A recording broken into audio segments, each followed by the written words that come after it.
प्रकृति अधिकरण आरंभ होगा। कार्य कारण भाव संगति यह माना जाता है, क्योंकि जन्माद्य से इत्यादि सूत्रों से आपने वह ब्रह्म को जगत का कारण बताया। लेकिन कौन सा कारण? निमित्त कारण है या उपादान है या उभयात्मक है, यह आपने वहां कहीं भी विचार किया नहीं। कारण है, जगत का कारण में कौन सा कारण है? सामान्य रूपेण कारणत्व मात्र सिद्ध हुआ, विशेष रूपेण कौन सा कारण, यह बात वह सिद्ध नहीं किया। और चेतन होने के नाते कर्तृत्व ही यहाँ पर आता है, अतः निमित्त कारण ही होना चाहिए, ऐसा पूर्व पक्ष जब कहेगा तब वहां पर युक्त विद्यमान अनेक हेतुओं से उसको उपादान कारण भी सिद्ध करेंगे। इस तरह विशेष जिज्ञासा होने पर इस अधिकरण का आरंभ हुआ। अतः सामान्य विज्ञान पर विशेष विज्ञान की अपेक्षा है, अतः कार्य कारण संगति है।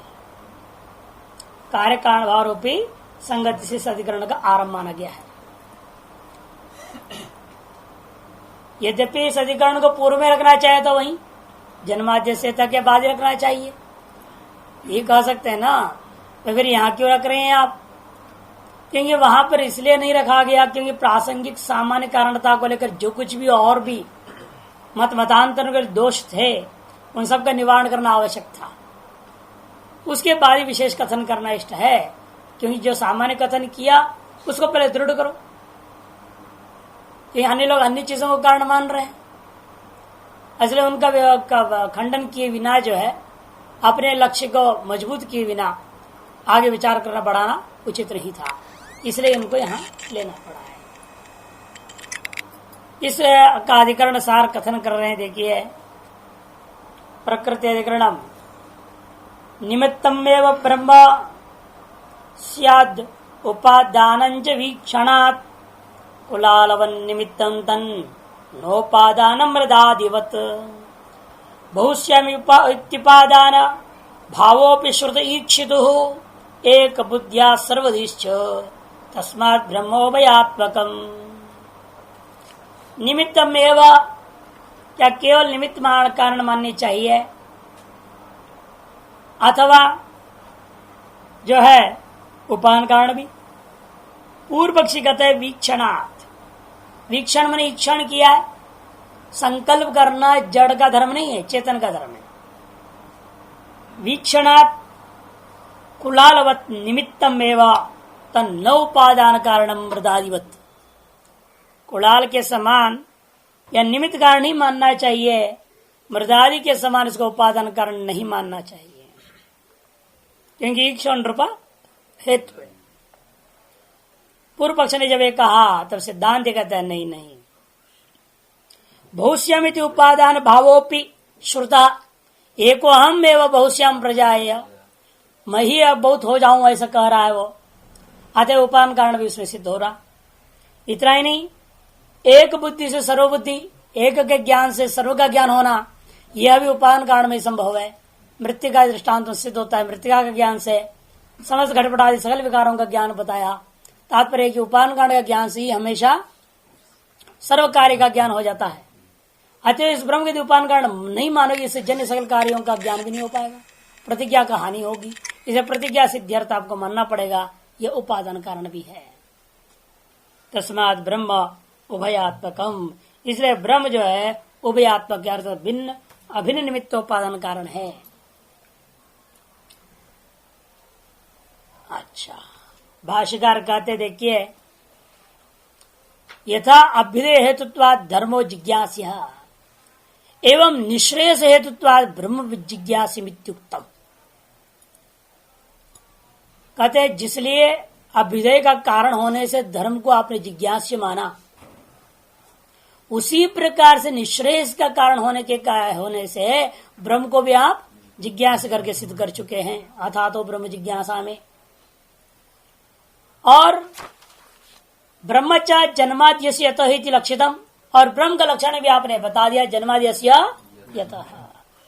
तच्च लक्षणम घट रुचकादि नाम मृत सुवर्णादिवत प्रकृतित्वे कुलाल सुवर्णकारादिवत निमित्तत्वे च समानम।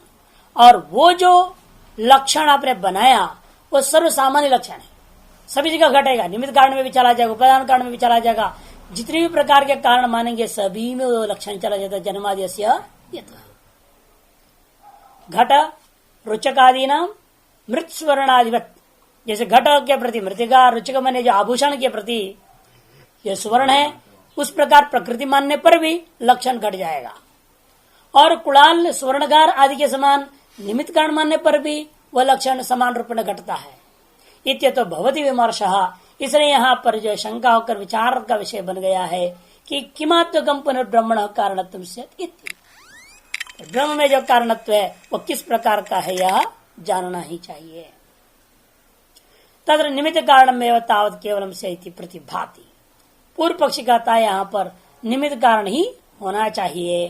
क्यों? कस्मात इच्छा पूर्वक कर्तृत्व श्रवणात्, संकल्प पूर्वक कर्तृत्व को देखने के कारण से। इच्छा पूर्वकम ही ब्रह्मण कर्तृत्व अवगम्यते, इच्छा पूर्वक ब्रह्म में कर्तृत्व स्पष्ट श्रुतियों में देखा गया। स्वेच्छा चक्रे स प्राणम असृजत इत्यादि श्रुतिभ्या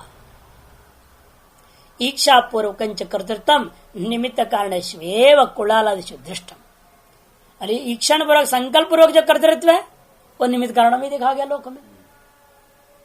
मृत्तिका का संकल्प नहीं करती है कि मैं जो घट बन जाऊं, है ना, इसलिए मानना पड़ेगा इच्छा पूर्वक जो कर्तृत्व है लोकानुसारेण निमित्त कारणों में ही प्रसिद्ध है। जैसा कुलाल आदियों में देख लो, अनेक कारक पूर्विका च क्रियाफल सिद्धिर लोक के दृष्टा, और लोक में देखने को मिलता है अनेक कारक पूर्वक ही क्रियाजन्य फल की सिद्धि होता हुआ देखा गया है।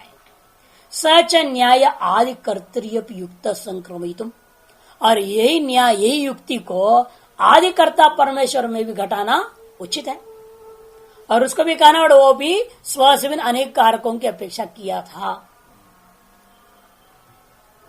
इसे तो अक्किम उपादान करके प्रश्न डाला ना महिमन स्तोत्र में, कहाँ खड़ा था ये, क्या क्या सामग्री थी इसके पास, क्योंकि लोक अनुसार यही मन में आता है। जैसे दुनिया में हम देख रहे हैं अनेक कारकों से क्रिया सहजन्य फलों की प्राप्ति होती है, उसी प्रकार से वहां पर भी मानेगा। वो आदिकर्ता में भी घटा दिया, वहां भी अनेक कारक होगा, वो तो करता है, उसके भिन्न कोई वस्तु होगा जो मूल प्रकृति कहो उसको, चाहे प्रधान कहो उसको, चाहे कुछ भी कहो, एक उपादान कारण अलग होगा उससे।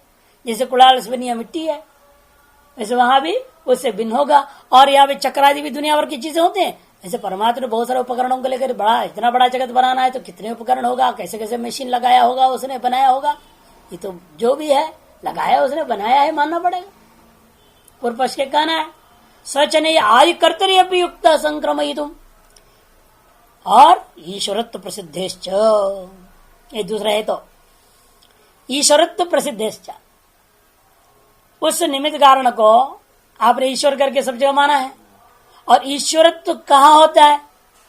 लोक में जिसको हम ईश्वर कहते हैं, राजा है उसको भी ईश्वर कहा जाता है, यमराज जी है वो ईश्वर है, बहुत सारे ईश्वर है, 33 करोड़ ईश्वर है, एक दो तो है नहीं। वे जो भी समर्थ है, अब आपसे बड़ा आ रही है, यहाँ तो 33 करोड़ तो छोड़ दो, जितने गुरु लोग वे सब ईश्वर ही तो हैं। लोग क्या मानते हैं? उसको ईश्वर मानते हैं। गुरु ब्रह्मा गुरु विष्णु आरती उतारते हैं, तो ईश्वर के तो कोई ठिकाना नहीं कितने हैं। लेकिन उसमें भी कहते जो क्यों हम मानते इतने, कहते ईश्वराणाम ही राज वैवस्वतादि नाम निमित्त कारण तमेव केवलम प्रतीयत है। और जिनको भी हम ईश्वर मानते हैं वह जिस कार्य के लिए हमने उनको ईश्वर माना है उस कार्य के प्रति केवल निमित्त कारण होते हैं, उपादान कारण नहीं होते। चाहे वह राजा हो, चाहे वैवस्वत हो, मृत्यु, यमराज जी इत्यादि नाम ईश्वराणाम, लौकिक एक ले लिया और दैवी एक ले लिया। राजा करके लौकिक ले लिया, वैवस्वत से दैवी के ले लिया। हाँ, इत्यादि नाम निमित्त कारणत्वमेव केवलम प्रतीयते है। इन सभी में केवल निमित्त कारणत्व ही प्रतीत होता है। तद्दत् परमेश्वरस्यापि निमित्त कारणत्वमेव युक्तम प्रतिपत्तम, इसी प्रकार से परमेश्वर में भी निमित्त कारणत्व ही मानना चाहिए, क्योंकि ईश्वरत्व प्रसिद्ध है, उसमें भी ईश्वरत्व आपने माना है। कार्यंच इदम जगत सावयवम अचेतनम अशुद्धंच दृश्यते। और दूसरा हेतु दूसरा हेतु यह है कि जो कार्यभूत जगत हम देख रहे हो कैसे है वो सावयव है, अचेतन है, अशुद्ध है। और आपका ब्रह्म निरवय है, शुद्ध है, चेतन है। कारणे नापि तस्य तादृश नहीं भवितव्यम। इसे जैसा कार्य कारण भी तो उसी तरह का होना चाहिए। इसलिए कारण भी होना चाहिए सावयव, कारण भी होना चाहिए अचेतन, और कारण को होना चाहिए अशुद्ध। ऐसे कारण तो सांख्य मत में सिद्ध हो जाएगा आसानी से। इसलिए कहता है कारणेनापि तस्य मैंने कार्यस्य तादृशेनैव कारणेनापि भवितव्यम। कार्यभूत जगत अपने सदृश कारण के द्वारा अवश्य उत्पन्न हुआ मानना चाहिए। क्यों? कार्य कारण यो सारूप्य दर्शनात्, कार्य और कारण के बीच में सारूप्यता देखा गया है। ब्रह्मच नैवम लक्षणम अवगम्य थे, और ये जो ब्रह्म है वह एतादृश लक्षण वाला नहीं है ऐसा मालूम होता है। क्यों? क्योंकि देखो श्वेता सूत्र में लिखा है निष्कलम निष्क्रियम शांतम निरवध्यम निरंजनम। कलाओं से रहित अर्थ अवयव से रहित है, अतः क्रिया रहित है। जहां अवयव होंगे वही क्रिया होंगे। शांत है वो, अर्थात एकदम शुद्ध है। निरवध्यम दोष रहितम शुद्धम, निरंजन संकल्प आदि से भी रहित वास्तव में है वो, इच्छा से भी रहित है, निर्लेप है वो, किसी भी अंजन में आसक्त नहीं होता, संबद्ध नहीं होता, निर्लिप्त वस्तु है। इत्यादि श्रुतिभ्य पारिशेष्याद ब्रह्मण अन्य उपादान कारणम अशुद्ध्यादि गुणकम स्मृति प्रसिद्धम अभिगंतव्यम। परिशेष निष्कर्ष निकला ब्रह्म से भिन्न, आपका जो ब्रह्म है इससे भिन्न कोई दूसरा उपादान कारण ढूंढना पड़ेगा जो अशुद्ध्यादि गुणों वाला है। और ऐसे कौन है वो? स्मृति प्रसिद्धम, जो स्मृति आदि में प्रसिद्ध है, मूल प्रकृति प्रधान आदि उन्हीं को लेना चाहिए। ब्रह्म कारण तो श्रुतेर निमित्त मात्र पर्यवसानात्, जिन जिन वाक्यों में ब्रह्म की कारणत्व आपने दिखाया है, यथोवा इमानि भूतानि, जितने भी वाक्यों का अपने दृष्टांत में दिया कारणत्व साधक वाक्य, वेदांत के वाक्य जितने भी हैं जो ब्रह्म कारणत्व को सिद्ध करने वाले श्रुतियां, वे निमित्त कारण मात्र को सिद्ध करके पर्यवसान हो गया, अर्थ वो जो सार्थक हो गए। इत्यं प्राप्ते ब्रूमः, ऐसे जब पूर्व पक्ष प्राप्त होता है तब सिद्धांत कहते हैं प्रकृतिश्च प्रतिज्ञा दृष्टांत अनुपरोधात् सूत्र। प्रकृतिश्च प्रतिज्ञा दृष्टांत अनुपरोधात्,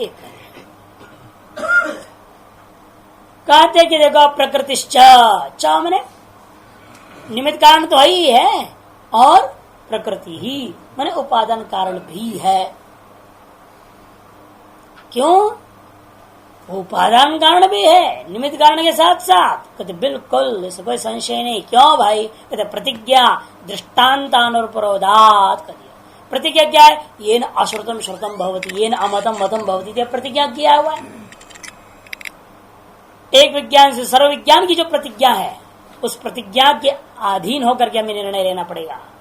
और दृष्टांत यथा सौम्यो एकेन मृत पिंडेन सर्वमृण्मयम कह दिया, सारे चीज को बदल देता है। वो दृष्टांत के आधार पर भी, इस तरह दृष्टांत का भी सामंजस्य के आधार पर हमें उस ब्रह्म को अभिन्न निमित्तोपन्न कारण मानना पड़ेगा। यथा विधेय हेतु इत्यादि आया था ना भाष्य में, देखिए वापस लौटिए वहां हेतु इत्यं प्राप्ते ब्रूमः प्रकृतिश्च उपादान कारणञ्च। प्रकृतिश्च का मतलब उपादान कारणञ्च इत्यर्थः। ब्रह्म अभिगंतव्यम, ब्रह्म को उपादान कारणञ्च अभिगंतव्यम, निमित्त कारणञ्च। अनिमित्त कारण तो पूर्व पक्ष ने स्वयं बोल रखा है, उसको तो हम काटेंगे है नहीं, वो तो हमारे पक्ष में है ही। और जिसको तुम नहीं मानते हो वो भी जोड़ लेना कह दिया। केवलम निमित्त कारणमेव, यहाँ आके उसका व्यावर्तन कर दिया। केवल नहीं बोलना, निमित्त कारण तो है लेकिन केवल निमित्त कारण ऐसा नहीं बोलना।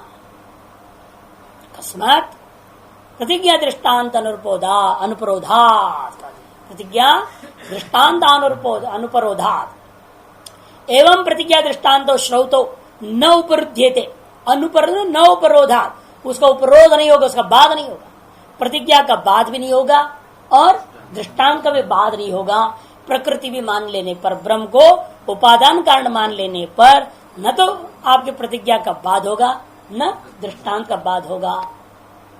प्रतिज्ञा क्या थी जो बाद नहीं होगा कहते हो? प्रतिज्ञा तावत उततम आदेशम अप्राक्ष्यो येन अश्रुतम श्रुतम भवति अमतम मतम अविज्ञातम विज्ञातम इति। श्वेत केतु से उसके पिता ने पूछा, भाई इतना बड़ा ढीठ बन के आया हुआ है, डिग्री पाकर, लंबा चौड़ा डिग्री पाके आया, समावर्तन संस्कार करके आया था ना वो गुरु के यहाँ से। तो पूछा उन्होंने, तुम उस पृष्ठ के बारे में पूछा, उस तत्व के बारे में, तम आदेशम, उस उपदेश के बारे में तुमने कभी पूछा और जाना है? ये न श्रुतम अपि श्रुतम भवति, जिसके विज्ञान से अश्रुत विश्रुत हो जाता है, अमत विमत हो जाता है, अविज्ञात विज्ञात हो जाता है। ये प्रतिज्ञा है। वो कहता है हमको तो बताया नहीं गुरुजी, है ना, गुरुजी ने तो बताया नहीं उसको। तो इसलिए कहते कि तत्र जाओ, फिर उसी को बताने के लिए सारा प्रकरण आरंभ हुआ छांदोग्य में।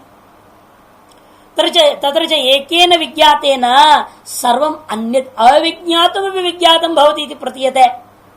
एक के विज्ञात होने मात्र से बाकी अन्य जो कुछ भी अविज्ञात है ना, वह भी विज्ञात हो जाता है इति प्रतीयते, ऐसा प्रतीत होता है। तो यहीं पर आकर के लोगों का बड़ा विवाद खड़ा हो जाता है कि ब्रह्मज्ञानी इसका मतलब जरूर सर्वज्ञ होगा। कोई जरूरी नहीं है, क्योंकि ये जो चीज है माया को अपेक्षा लेकर के, सर्वम आता ही है माया को लेकर के। इसीलिए कोई साधक मुमुक्षु ऐसा भी हो सकता है जो ब्रह्म का चिंतन करते करते ब्रह्मानुभूति किया, ब्रह्माकार खंडाकार वृत्ति के माध्यम से ब्रह्म स्वरूप स्थित हो गया, लेकिन उसको जितनी भी इस काल में प्राप्त होने वाला रिद्धि सिद्धि जो अंतराय थे, उसको जिस प्रकार उसने त्याग दिया था, तद्वत इस मार्ग में चलते वक्त उस ब्रह्म का स्वरूपानुभूति के पूर्व काल में अवश्य उसको जो है माया की प्राप्ति भी होगी। ईश्वर की स्थिति में जाएगा कि नहीं जाएगा? वो तो सीढ़ी है ना। सीढ़ी होने के नाते आप जैसे जैसे उत्कृष्ट होते जाएगा, अकामत से पता है ना उसमें, जैसे जैसे आपका वैराग्य बढ़ता है, जैसे विवेक बढ़ते जाता है, स्वरूप की ओर आप बढ़ते जाते, वैसे वैसे आपका स्तर बढ़ते जाएगा। आप जब ईश्वर भाव में स्थित होंगे, आपकी मर्जी है, माया के लेकर आप सर्वज्ञ बन सकते हैं, लेकिन वो बन जाएगा तो फंसेगा वो, कि माया भी फंसाने के लिए ही है। इसलिए उस समय में इतना विवेक रहेगा और वैराग्य भी इतनी रहेगी, वो प्रकृति लय को प्राप्त नहीं करना चाहेगा। उसको योग सूत्र में प्रकृति लय कहा गया। वो प्रकृति लय को प्राप्त करना नहीं चाहता है, उसी मोक्ष ही चाहता है। इसलिए क्या करेगा? उस प्रकृति का भी त्याग कर देगा, उसकी भी उपेक्षा कर देगा, माया की भी उपेक्षा कर देगा, अपने स्वरूप स्थित हो जाएगा। जो स्वरूप में स्थित हो गया वो ब्रह्म ज्ञानी, इसलिए कोई जरूरी नहीं वो माया को अपने हाथ में ले, कोई जरूरी नहीं है। प्रारब्ध कर्म यदि है तो माया को लेकर लीला हो सकता है, जगत कल्याणार्थ लोक संग्रह में व्यवहार हो सकता है, नहीं तो नहीं। इसे जरूरी नहीं है जो ब्रह्मज्ञानी है, श्रोत्र ब्रह्मनिष्ठ है, वो सर्वज्ञ हो। आपका मन में क्या चल रहा है? लोग बहुत आकांक्षा रखते हैं इस चीज की, यदि ये ब्रह्मज्ञानी है तो मेरे मन में क्या, उनको जानकारी होना चाहिए। क्यों जानकारी होना चाहिए भाई? इसलिए न्याय दर्शनकार बहुत सुंदर उसका हल निकाला। उन्होंने कहा दो प्रकार के ब्रह्मज्ञानी होते हैं, योगी होते हैं, एक युक्त है, एक युंजान है। जो युक्त योगी होता है वो सदा ईश्वर स्वरूप में स्थित है, ईश्वर में एकीभूत हो गया है, वो नित्य सर्वज्ञ होता हो भी असर्वज्ञ जैसे पड़ा रहेगा। और युंजान ऐसा नहीं, संकल्प से माया को अपने हाथ में लेकर तब देखता है। जब चाहेगा जानना वो जान सकता है, नहीं चाहता है नहीं जानेगा। दो हिस्सा अलग किए, इसलिए युक्त एक युंजान। युक्त मैंने एक सिद्ध स्वरूप है जिस स्थित हो गया है, इसलिए उसको कोई लेन देन ही नहीं, किसी कोई मतलब ही नहीं। क्यों जानने की चेष्टा करेगा? किसको जानने की चेष्टा करेगा? जैसे के कम जानियात वाली बात है, क्यों जानेगा? इसीलिए वो ब्रह्म हो गया, ब्रह्मित ब्रह्म ही है वो। अतएव वो सर्वज्ञ नहीं है। और यदि वह ब्रह्मविद मायोपाधिक हो जाता है, मायोपाधि को स्वीकार करता है, तो सर्वज्ञ हो जाएगा। क्या आपत्ति है सर्वज्ञ होने में? कोई भी ब्रह्मविद सर्वज्ञ भी हो सकता है और नहीं भी हो सकता है, होगा ही, ये नहीं है। जब ब्रह्मविद हो उसको सर्वज्ञ होना ही चाहिए, बात नहीं है। होना चाहे तो हो सकता है, नहीं भी हो सकता है, क्योंकि ये सब उपाधियों को लेकर के, ये अल्पज्ञ सर्वज्ञ, ये दोनों ही बातें उपाधि को लेकर के।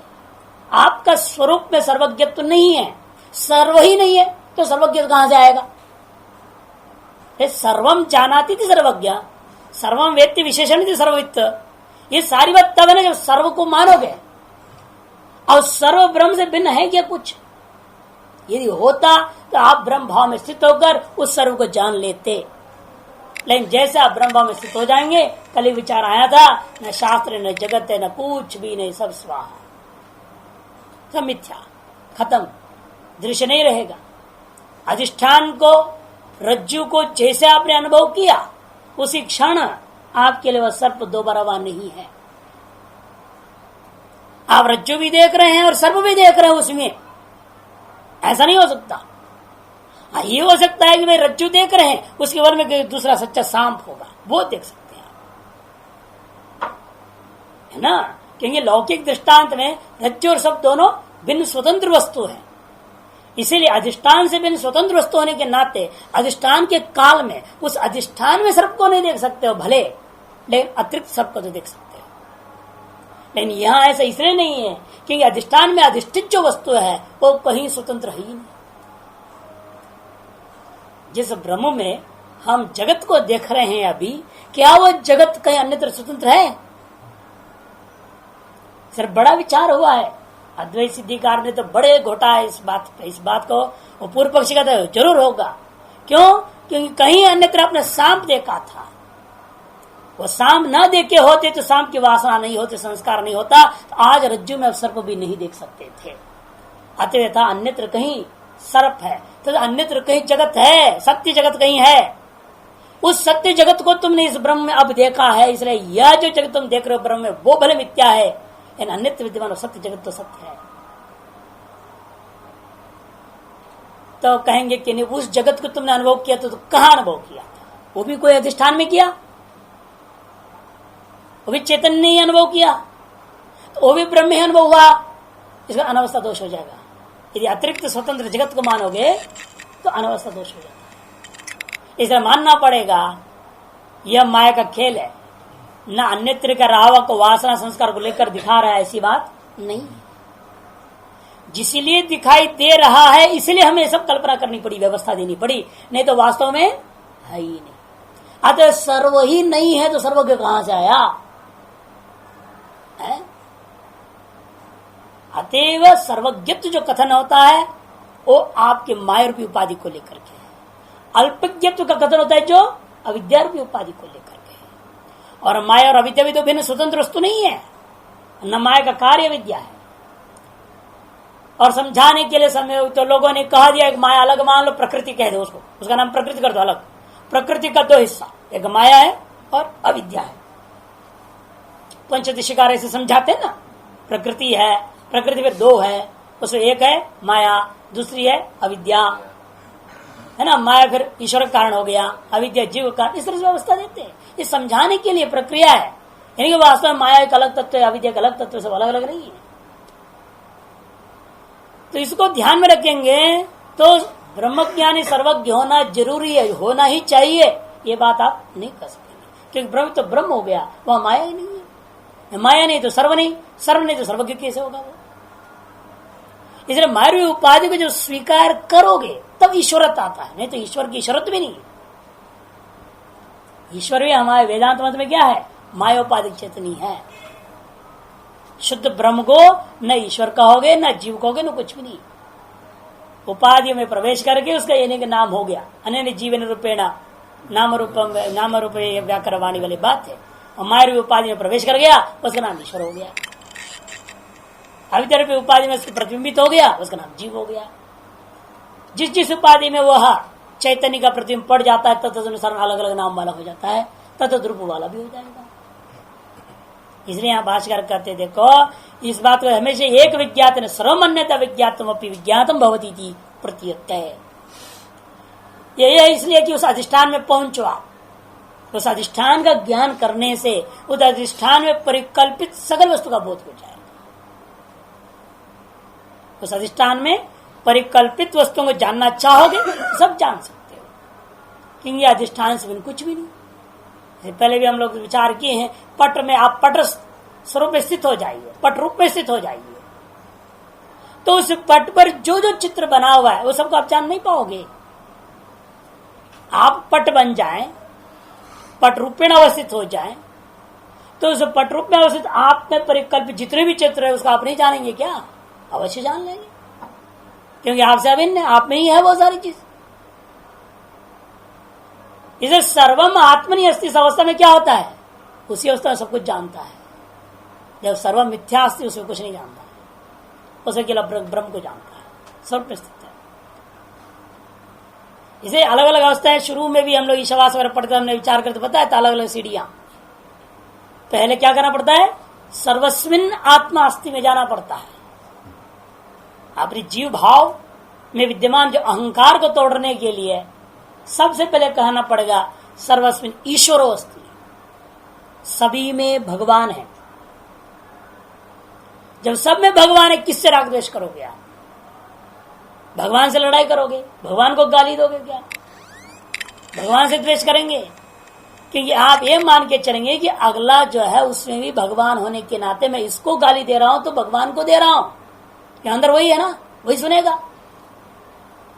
तो अपने आप आपके राग द्वेष जितने भी दोष दूर होते जाएंगे जब पहले आप सर्वस्विन ईश्वरोस्ति मानोगे। फिर उससे ऊपर उठ करके आपको कहना पड़ेगा बाद में सर्वस्विन ईश्वर एव अस्ति न, किंतु सर्वस्विन ईश्वरेण स आत्मा अस्ति। द्वासपूर्ण सखा है, ईश्वर के साथ आत्मा भी है, यानी सामान्य भी है, विशेष भी है। फिर विशेष को बांटते हुए सर्वस्मिन आत्मा अस्ति। पहले इसलिए लाना पड़ा ईश्वर को क्योंकि ईश्वर के प्रति साधारण जीव के अंदर एक भय होता है, भगवान देखेंगे, भगवान को जानेंगे, भगवान के प्रति एक भाव है। इससे पहले ईश्वर को लाया, फिर ईश्वर के साथ सामान्य आत्मा को, फिर केवल आत्मा, फिर आत्मनियव सर्वम अस्ति, सर्वम खलु इदं ब्रह्म। उसके अगला सर्वम आत्मनि, फिर सर्वम आत्मा एव, सर्वम आत्मा एव, आत्मा अभिन्न नहीं है, सर्वम आत्मनि से भी ऊपर उठेगा, सर्वम आत्मा एवं स्थिति में पहुंचेगा। यस्मात् सर्वम आत्मा अहम ब्रह्म, सर्वम ब्रह्म, अतः अहम ब्रह्मास्मि का बोध उसको उस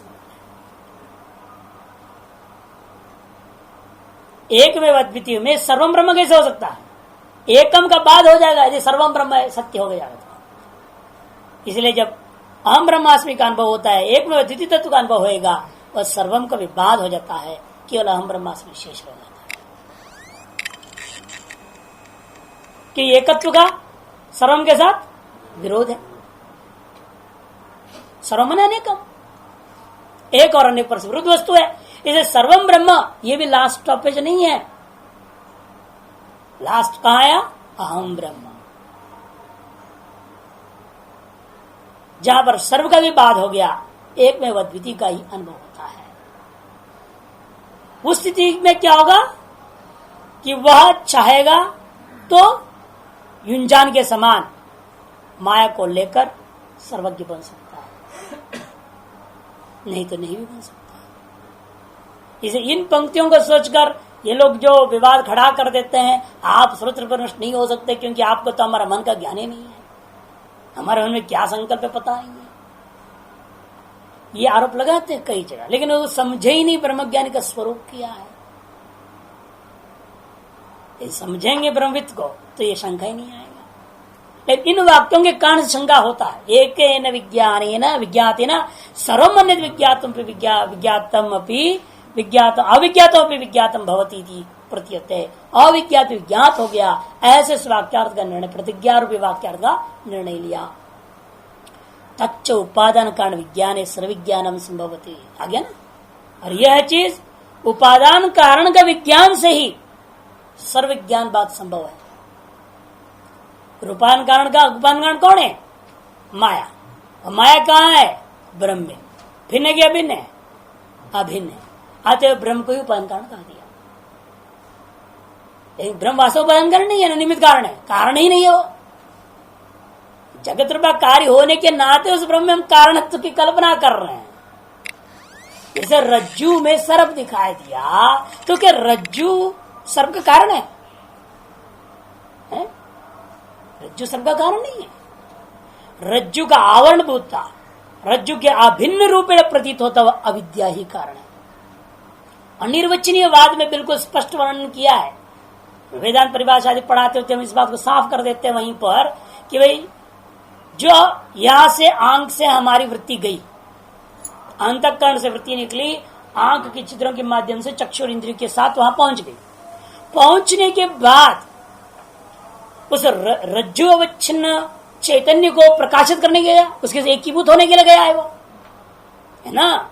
अंतःकरण आवच्छिन्न चैतन्य, प्रमाणावच्छिन्न चैतन्य, विषयावच्छिन्न चैतन्य तीनों एक जब होता है तभी विषय का प्रकाशन होता है, फल व्याप्ति होगी।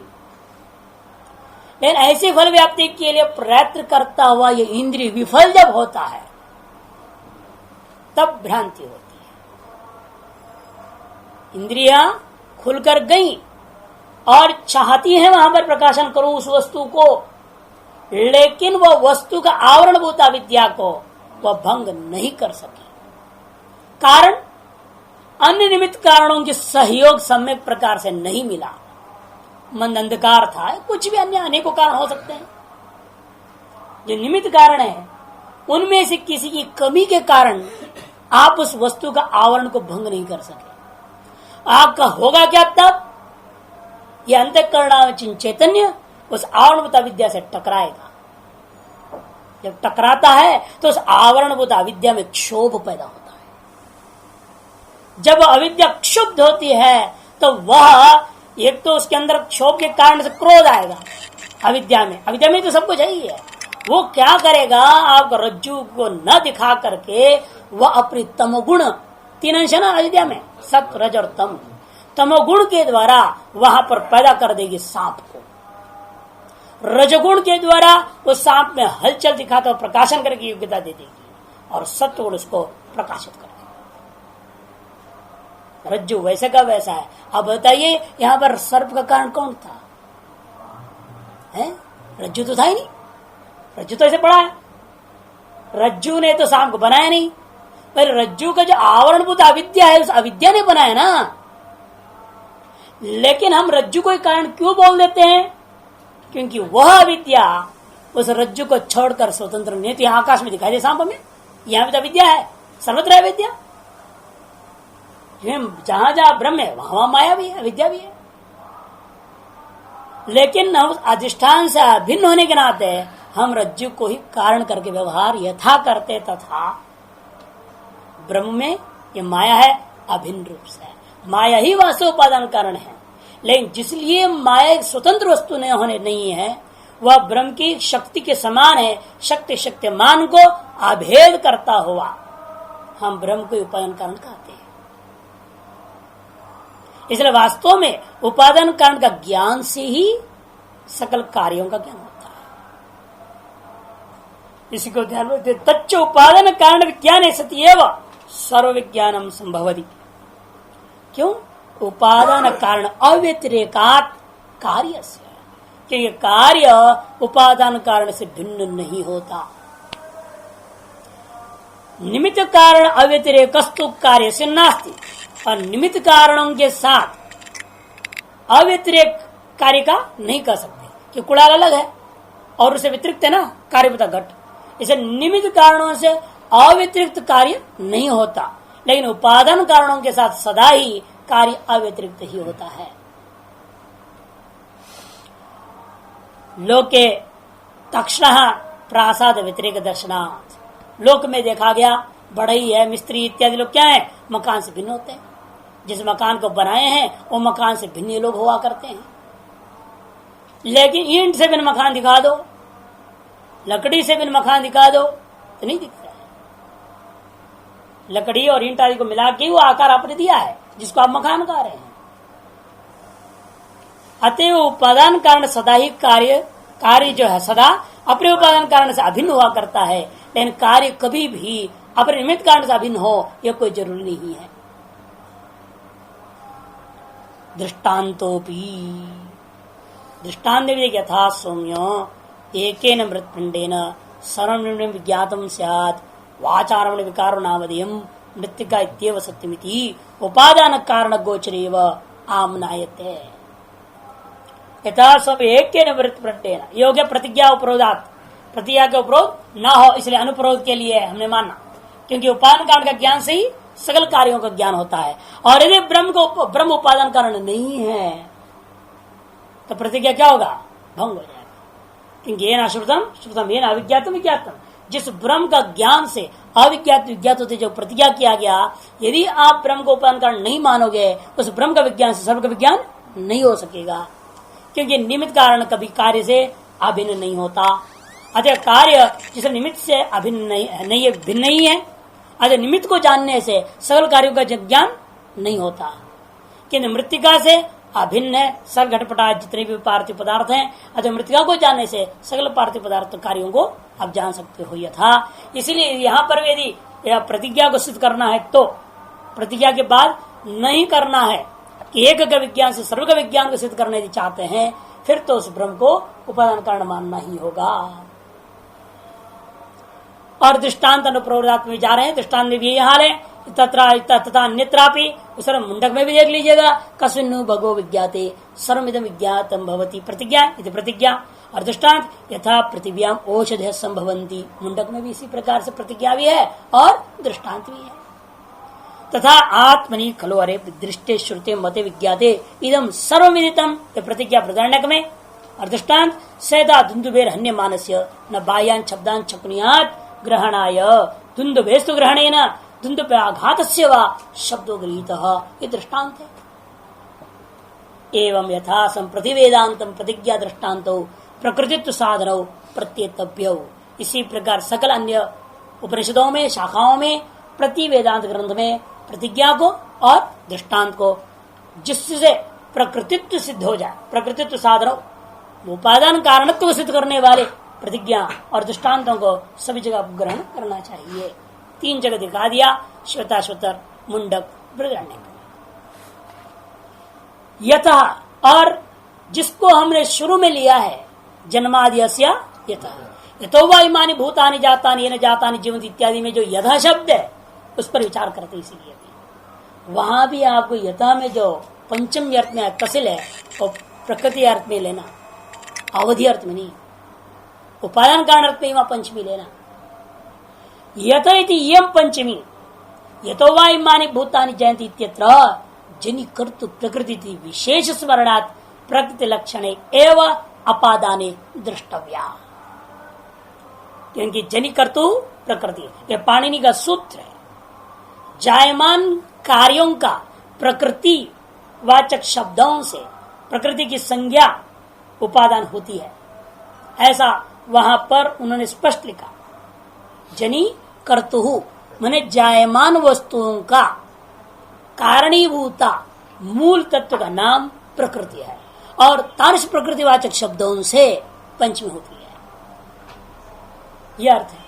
इसलिए यथा में जो पंचमी है अन्यत्र जैसा होता है अश्वात पतति अवधि परक जैसा होता है, वैसे यहाँ यतः इमानी में अवधि परक नहीं है किंतु उपादान कारण परक ही है।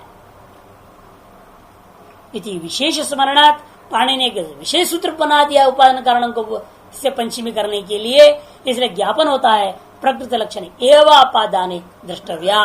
इसलिए यथा में जो पंचमी है वो अपादान में जो प्रयोग हो रहा है और प्रकृति रूपा अपादान है, अवधि रूपा अवदान नहीं है। निमित्तत्वंतो अधिष्ठात्रंद्र भावाद अधिगंतव्य। चलो फिर यदि ऐसा ही है तो इस ब्रह्म को उपादान कारण मान लेते हैं और निमित्त कारण नहीं मानेंगे, पूर्व पक्षी कहता है। ठीक है, आपने इतनी युक्तियां दी है, प्रतिज्ञा दृष्टांत अनुप्रोधात जो है बाध न होवे, इसलिए हम उपादान कारण मानना पड़ेगा तो मान लेंगे, लेकिन निमित्त कारण नहीं मानूंगा। तो कहते ऐसा नहीं हो सकता, इसको निमित्त कारण भी मानना। क्यों? कहते कोई दूसरा है कौन इस प्रकृति से जो है, यदि ब्रह्म को प्रकृति मान लिया, दूसरा कोई निमित्त कारण बताना पड़ेगा ना, जिसको लेकर के जगत को पैदा करेगा। लेकिन ब्रह्म से भिन्न कोई दूसरा है नहीं, जिसको आप जैसे मिट्टी से भिन्न कुड़ाल दिखाई दे रहा है, इसलिए आप कहोगे मिट्टी केवल उपादान कारण है और निमित्त केवल निमित्त कारण है। उसी प्रकार हम ब्रह्म को केवल उपादान कारण भी मान सकते थे यदि निमित्तांतर उपलब्ध होता तो, लेकिन अधिष्ठात्रंतर अभावात, लेकिन दूसरा कोई अधिष्ठाता नहीं दिखाई दे रहा है, इसीलिए निमित्तत्व अधिगतव्य, इसलिए इस ब्रह्म में निमित्त कारण भी स्वीकार करना चाहिए। यथा ही लोके मृत स्वर्णादिकम उपादान कारणम कुलाल स्वर्णकारादीन अधिष्ठात्रीन अपेक्ष प्रवर्तते, नैवं ब्रह्मण उपादान कारणस्य सतो अन्योधिष्ठाता अपेक्षोस्ति। अंतर्धिकारे लोक में और आदिकर्ता परमेश्वर में अंतर क्या है वो समझा। लोक में तो यह बात बिल्कुल सही है कि मृत्तिका स्वर्ण आदि उपादान कारणों से भिन्न कुलाल स्वर्णकार आदि अधिष्ठाता की अपेक्षा होता है। अधिष्ठात्र अपेक्ष लोके प्रवर्तते, नैवं ब्रह्मण उपादान कारण से सता। लेकिन ब्रह्म को उपादान कारण मानने पर यहां पर वो बात नहीं घटा सकते हैं। अन्यो अधिष्ठाता अपेक्षो स्थिति नैवं ब्रह्म उपादान कारण से सता, अन्य को अधिष्ठाता की अपेक्षा है, इस ब्रह्म उपादान कारण के प्रति भी ऐसा आप नहीं कह सकते। क्यों? प्राग उत्पत्ति एकमेव द्वितीयम इति अवधारणा, कि उत्पत्ति से पहले कोई अधिष्ठात्रंतर विद्यमान ही नहीं है, वो एकमेव अद्वितीयम ऐसा एव कह करके एकम एव अद्वितीयम करके अवधारण कर दिया गया है। इसलिए दूसरा कोई है ही नहीं उपादान कारण से भिन्न, अतः इस उपादान कारण को ही निमित्त कारण भी मानना पड़ेगा। अधिष्ठात्रंतर भावोपि प्रतिज्ञा दृष्टांत अनुपरोधादेव उदित वेतव्य। प्रतिज्ञा और दृष्टांत का अनुपरोध से बाध न होवे, इसीलिए इसी के आधार पर ये बात भी सिद्ध कर लिए समझो अधिष्ठात्रंतर नहीं है। इन्हीं वही हेतु रहेगा दोनों के प्रति, निमित्त कारण की सिद्धि में उपादान कारण, दोनों अभिन्न निमित्तों कारण को सिद्ध करने के लिए हमारा एक ही हेतु है, प्रतिज्ञा अनुपरोधात और दृष्टांत अनुपरोधात, यही हेतु लेना दोनों बातों की। अधिष्ठात्री ही उपादानाद अन्यस्मिन् अभिगम्यमाने पुनरपि एक विज्ञान सर्वविज्ञान से असंभवात प्रत्यय दृष्टान्तो पर एव स्यात्। यदि आप इस उपादान कारणभूता ब्रह्म से भिन्न कोई अधिष्ठाता को मान लोगे, उपादानात अन्यस्मिन् अधिष्ठातरी अभिगम्य माने, इस उपादान कारण से भिन्न कोई निमित्त कारण को स्वीकार करोगे तो एक विज्ञान से सर्व विज्ञान का जो कथन है प्रतिज्ञा वो असंभव हो जाएगा। तो प्रतिज्ञा का उपरोध माने बाध ही होगा, इसी प्रकार दृष्टांत का भी बाध ही हो जाएगा। अतएव आपको मानना पड़ेगा उसका निमित्त कारण भी है। तस्माद अधिष्ठात्रंतर भावाद आत्मन कर्तृत्व उपादानांतर भावाच प्रकृतित्व, इसे अधिष्ठात्रंतर न होने के नाते उसमें निमित्त कारणत्व भी आ गया और उपादान कारणांतर न होने के कारण से उपादान कारणत्व भी आ गया। कुतश्च आत्मकृतित्व प्रकृतित्व, कहते दो तो एक एक में कैसे, हमने तो कहीं देखा नहीं दुनिया में कोई दृष्टांत दो हमें जहां पर उपादान कारण भी खुद हो और निमित्त कारण भी खुद हो, कर्तृत्व और प्रकृतित्व ये दोनों के दोनों आत्मा के अंदर कैसे हो सकता है, ये पूर्व पक्षी ने पूछा। तो जवाब देते अभिध्योपदेशाच, अभिध्यान संकल्प का उपदेश है। यहाँ एको हम बहुश्याम प्रजाए, संकल्प कर रहा है अतएव निमित्त कारणत्व आ गया, और मैं ही बहुत हूं कह रहा है, इसे मतलब मैं ही हो रहा हूं, तो मैं क्या हो गया, उपादान कारण हो गया, तो मैं बहुत होऊंगा। ये तो नहीं कह रहा है ना एको अहम सन मायाम नीत्वा या अन्यम प्रधानम आदि नीत्वा बहुश्याम प्रजाएय, ऐसा तो नहीं बोला। मैं तो एक हूं, लेकिन मैं अमुक उपादान कारण को लेकर के ये सारा संसार बनाऊंगा।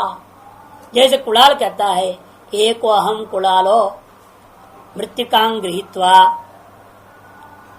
है ना, मृत्यु का ग्रहण करेगा और बहुश्याम प्रजाएय ग्रहण करें। लेकिन ऐसा यहां पर नहीं है। संकल्प जो कर रहा है वो कह रहे मैं ही बहुत हो जाऊंगा। इसे स्वयं में वह वाक्य ही ऐसा है जिसमें दोनों बात सिद्ध हो जा रहा है, निमित्त कारण और उपादान कारण। अविध्योपदेशाचा, अविद्या उपदेश इति अविध्योपदेश, अविध्यानम इत्यर्थ।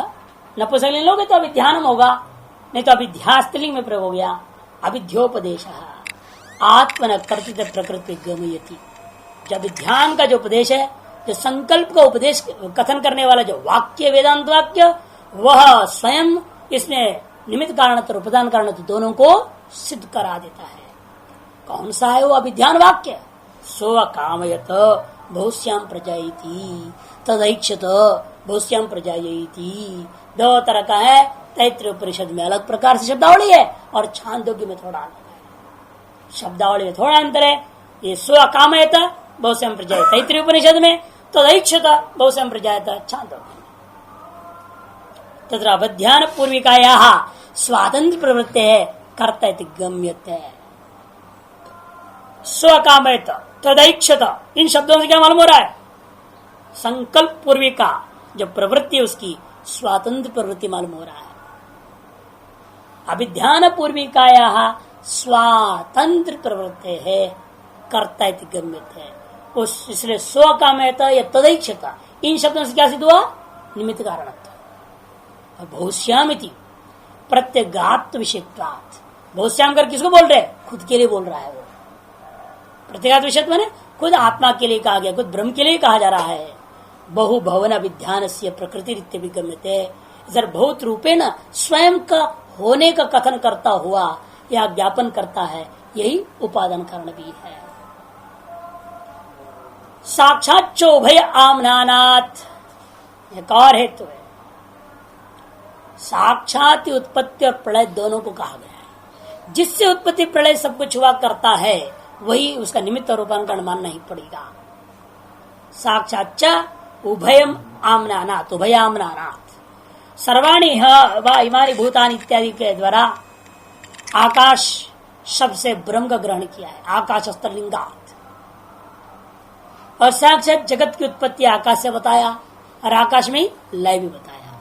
अर्थात आकाश रूपा ब्रह्म से सबकी उत्पत्ति हुई और आकाश और ब्रह्म में सबका लय हो गया। इस तरह से उभय माने उत्पत्ति और प्रलय, ये दोनों का आमनानात् पाठ हुआ है। अतः ब्रह्म ही जगत का साक्षात उपादान कारण है। प्रकृतित्व से अयम अभ्युच्चय, प्रकृतित्व से उपादान कारण होने में यह भी एक और हेतु है। ये निमित्त कारण तो हेतु नहीं है, जैसे पूर्व में तदैक्षत था, या वो नहीं है। इसलिए साक्षात जो कहा है प्रकृतित्व अंश मात्र में ब्रह्म उपादान कारण है, इसमें यह भी एक और हेतु है। अभिच्छय कर देना, जोड़ लेना। इतश्च प्रकृति ब्रह्म, इस कारण से भी ब्रह्म प्रकृति है। इसमें यह वाक्य जो है अभिच्छय करता है।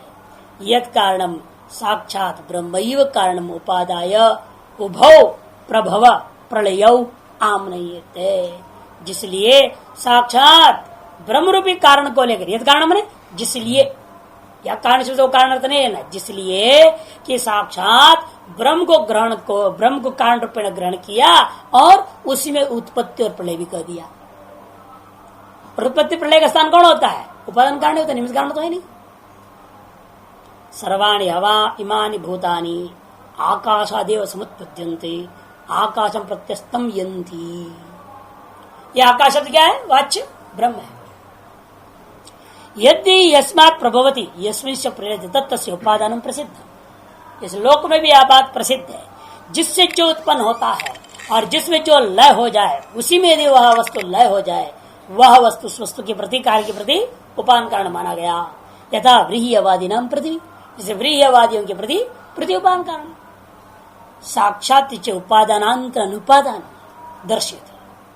भाष्यकार ने साक्षात शब्द क्यों प्रयोग किया और सूत्रकार ने भी साक्षात शब्द प्रयोग किया, उसके आधार पर भाष्यकार ने बोला है जो वह साक्षात क्यों कहा जा रहा है, क्योंकि इस मंत्र में ये अन्य आगे पीछे पूर्वापर पूरे प्रकरण में किसी अन्य को उपादान कारण रूपेण कहा नहीं गया। इसे कहते साक्षात इति च उपादानांतर अनुपादान। उपादान कारण को दूसरी किसी को, दूसरा कोई पदार्थ को, प्रधान आदि पदार्थों को, परमाणु आदि पदार्थों को उपादान कारण रूपेण ग्रहण ही नहीं हुआ। अनुपादन में अग्रहण दर्शयति आकाशात एव इति। एव के आधार पर साक्षात शब्द है। आकाशात एव नान्यस्मत् परमाणु इत्यादि ना, स्पष्ट है यहाँ पर। प्रत्यस्तमश्च नोपादानाद अन्यत्र कार्य से दृष्टा। प्रत्यस्तमय ने प्रलय नाश होकर कहा जाएगा, वो उपादान कारण से भिन्न वस्तु में कार्य का प्रलय नहीं देखा गया है।